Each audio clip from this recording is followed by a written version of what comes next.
Assalamu alaikum, j'ai un grand plaisir de vous retrouver aujourd'hui pour une nouvelle vidéo qui a pour intitulé Vous avez le choix.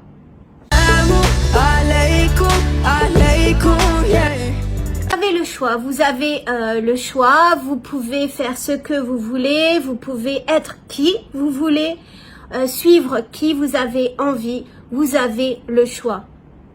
Vous êtes libre de faire le bon choix ou le mauvais choix. Vous avez le droit de suivre telle ou telle personne, telle ou telle règle, tel ou tel mouvement, c'est votre choix. Certains vont dire, moi j'en ai rien à faire, je fais ce que je veux, comme je veux, et d'ailleurs on n'a qu'une vie et j'ai envie de la vivre à fond, quoi. C'est leur choix total. Quelqu'un qui veut vivre sa vie, avoir du fun, etc., c'est son droit, c'est son choix.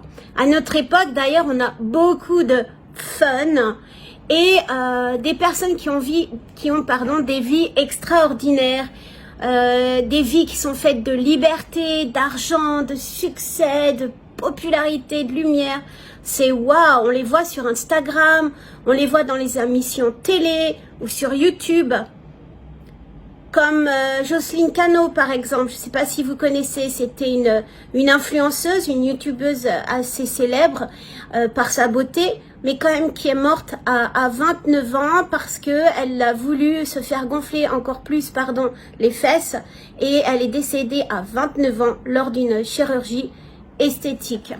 Ou bien si vous connaissez Chafer, c'est une jeune fille de 18 ans, où elle a 1,4 million d'abonnés, de followers sur YouTube. C'était un succès phénoménal, 18 ans, mais qui s'est suicidée parce qu'elle était envahie par un mal-être et par du stress. Toutes ces célébrités boivent, fument, se droguent, couchent à droite, couchent à gauche, mais on les admire. On les admire. Et même pire, on les vénère parce qu'on porte leurs t-shirts, on met leurs posters, on achète leur maquillage, on achète leurs marques de vêtements, on les suit. Et le pire c'est que vos enfants suivent votre exemple. Toutes ces influenceuses, toutes ces instagrammeuses, toutes ces personnes célèbres, par exemple, alors moi je me suis arrêtée au Loft, je sais pas si ça existe toujours en France, mais toutes ces personnes qui passaient à la télé, qui semblaient avoir une vie et qui faisaient un peu rêver, elles représentent en fait pour les femmes une voie à suivre. Ça représente un modèle. C'est ça le plus dramatique. Et les petites filles, elles construisent leur image, elles construisent leur futur de femme sur ces personnes, sur ces modèles. Ces modèles qui boivent, qui se droguent, qui sont malheureuses et qui finissent plupart du temps par se suicider ou dans des conditions misérables de vie. On voit ce qu'on veut bien nous vendre.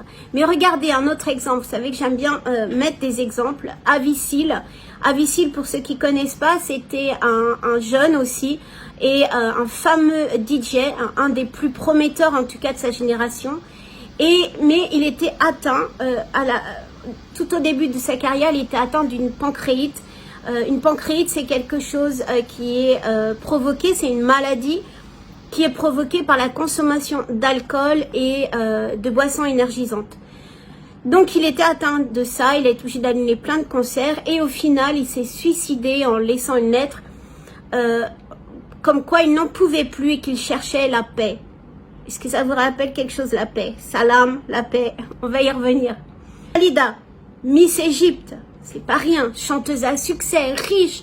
Elle a eu des aventures amoureuses à plus finir, des mariages. Elle s'est même retrouvée malheureusement stérile après un avortement d'une de ses aventures.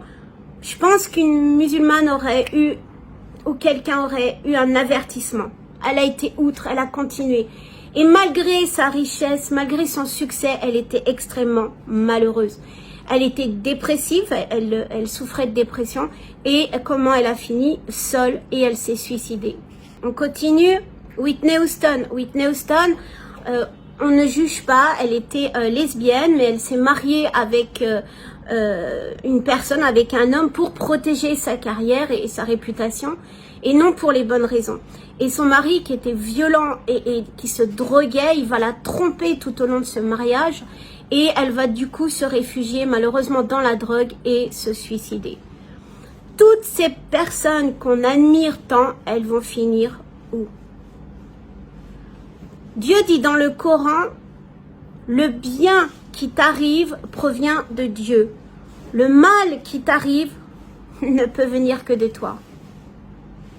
Comment espérez-vous quelque chose de bien dans votre vie, dans votre foi, en suivant des gens qui finiront dans le feu? Alors, je ne juge pas toutes ces personnes, mais un tant soit peu, regardez leur fabuleuse vie étalée sur les réseaux sociaux, sur YouTube, sur les chaînes télé, et regardez leur vie complètement pauvre, creuse, et ces personnes cherchent vraiment la paix, cherchent le bien-être, cherchent le bonheur.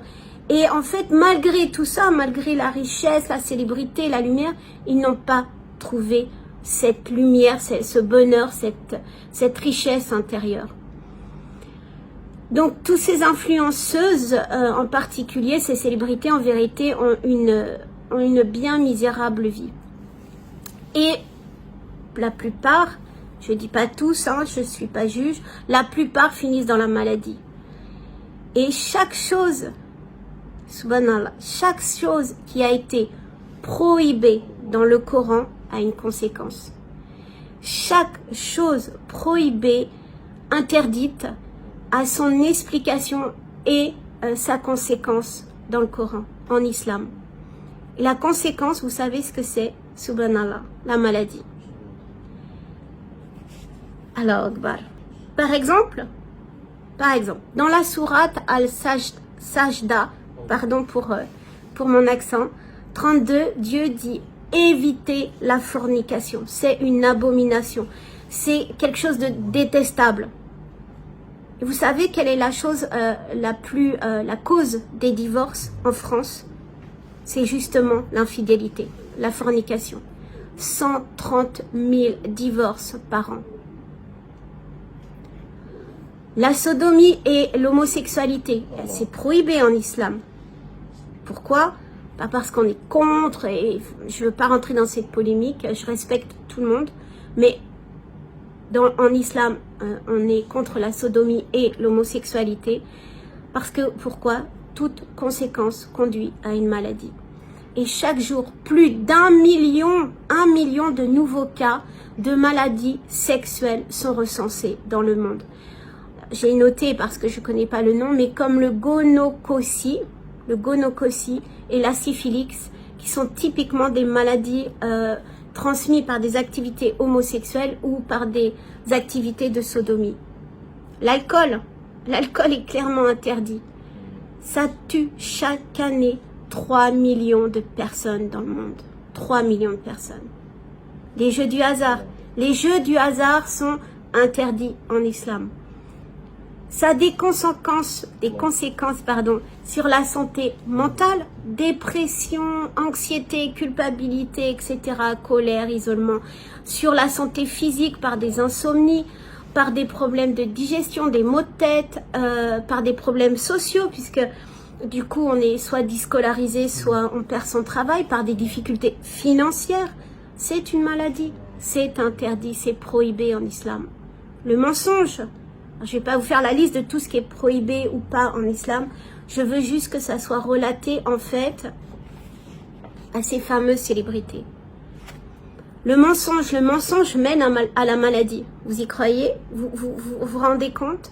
Pourquoi? Parce que la mythomanie, c'est une maladie du mensonge. Et il est prouvé par des psychologues que la personne qui ment va avoir son taux de stress, d'anxiété qui va augmenter. Et c'est absolument, ça détruit la santé. On parle de l'obésité.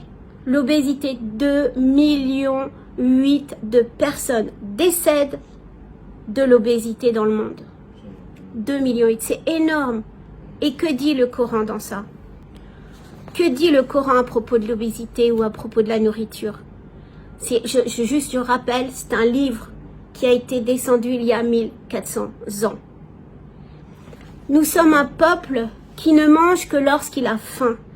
Et lorsque nous mangeons pas jusqu'à satiété. Salam salam, c'est le prophète qui a relaté ça. Et dans la sourate Al-Araf, verset 31, encore une fois, pardon pour mon arabe, le Coran dit « Mangez et buvez et évitez les excès. Dieu n'aime pas les gens qui dépassent les limites. » Subhanallah. Malnutrition chronique, retard de croissance, carence nutritionnelle, maigreur, surpoids, obésité, les problèmes de santé liés à l'alimentation touchent sous une forme ou une autre tous les pays du monde. Que ça soit, c'est un fléau universel, que ce soit les hommes, les femmes, les pauvres, les riches, de tous les âges. Et elle constitue l'un des premiers facteurs de risque de maladie et de mort dans le monde. 1 décès sur 5 dans le monde. Subhanallah. Et que dit le Coran? Que l'homme considère donc sa nourriture. C'est nous qui versons l'eau abondante. Puis nous fendons la terre par fissures et y faisons pousser grains, vignobles et légumes, oliviers et palmiers. Jardin touffu, fruits et herbages pour votre propre jouissance et pour vos bestiaux. Abassa 24-32. Ça veut dire quoi? Ça veut dire clairement pourquoi vous allez aller manger de là à McDonald's alors que clairement dans le Coran, on vous enseigne de manger ce que vous pouvez récolter, des fruits, des légumes. Essayez d'utiliser des choses saines ou en tout cas de connaître ce qui a été, ce qui a nourri les animaux, de laquelle le poulet que vous mangez, le bœuf, etc. C'est écrit clairement. Je vous rappelle, 1 décès sur 5 dans le monde est dû à ce qu'on mange. Pourquoi? Parce qu'on est devenu une alimentation complètement industrielle, complètement pourrie, grasse, sucrée, etc. Alors que c'est tellement simple. Fruits, légumes, viande et encore. C'est clairement écrit dans le Coran. Et ça, c'était il y a 1400 ans. Allah Akbar. Qu'est-ce qu'on peut trouver dans ce cas-là? Où est-ce qu'on peut trouver l'honneur, l'intégrité, la force? C'est ce qu'on appelle les conséquences, à l'opposé des conséquences qu'on a vues tout à l'heure. C'est ce on voit les conséquences de la voie droite. Alors ça peut paraître bateau, ça peut paraître vraiment old school, sauf que c'est toujours d'actualité. Et ces valeurs, l'honneur, l'intégrité, la force, c'est des valeurs qui tendent à disparaître malheureusement, mais c'est pas parce qu'elles tendent à disparaître, c'est pas parce qu'on ne sera peut-être qu'une minorité qu'il faut les abandonner. Et ceux qui sont sur Insta, les médias, en fait, essayez de voir qu'ils essaient juste à n'importe quel prix de vous gaver comme les oies au moment de Noël, de vous gaver de leur vérité et surtout de leur choix à eux. Les médias sont manipulés, sont payés pour vous faire avaler, pour vous faire croire et pour vous faire sentir absolument. Donc l'environnement est fait pour, tout est fait pour que vous pensiez que finalement, ah mais c'est moi qui ai en tort, c'est moi qui n'ai pas sur la bonne voie. Regarde ces gens, comment ils vivent. Regarde, waouh, cette femme, elle réussit. Elle est sur Insta, elle est sur ceci, elle est sur cela. Et petit à petit, sans vous rendre compte, on est en train de vous faire un lavage de cerveau. Et le pire dans tout ça, c'est que vous entraînez vos propres enfants dans ce lavage de cerveau et dans ces faux modèles qui vous entraînent absolument sur une dérive et sur quelque chose qui va, alors je vais pas dire finir mal, mais on va tous finir quelque part. Choisissez où vous avez envie de finir. Maintenant vous avez le choix. Vous avez le choix de choisir. Vous êtes libre. Mais souvenez-vous que c'est votre seule responsabilité, d'autant plus votre responsabilité de musulman. Votre choix déterminera votre fin. Je vous dis à très vite. Likez, abonnez-vous, forwardez avec grand plaisir. Et je vous retrouve très vite pour une nouvelle vidéo. Ma salama.